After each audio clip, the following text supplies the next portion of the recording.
அஸ்ஸலாமு அலைக்கும் வரஹ்மத்துல்லாஹி வபரகாத்துஹு. நபி ஸல்லல்லாஹு அலைஹி வஸல்லம் அவர்கள் அதிகமாக ஓதிய துஆ என்னங்க? நபி ஸல்லல்லாஹு அலைஹி வஸல்லம் அவங்க வீட்டில் இருக்கும் பொழுது இந்த துஆவை அதிகமாக ஓதுவாங்க.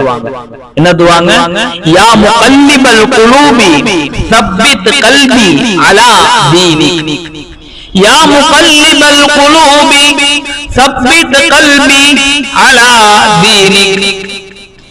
இதயங்களை புரட்டுபவனே, என் இதயத்தை மார்க்கத்தின் மீது உறுதிப்படுத்துவாயாக.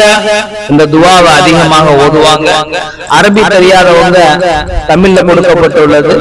அல்ஹம்துலில்லாஹ் சிறிய துஆவாக இருப்பதனால் மனப்பாடம் பண்ணி நீங்களும் நானும் அதிகமாக துஆவை ஓதக்கூடிய தௌஃபீக் செய்வானாக. அஸ்ஸலாமு அலைக்கும் வரஹ்மத்துல்லாஹி வபரகாத்துஹு.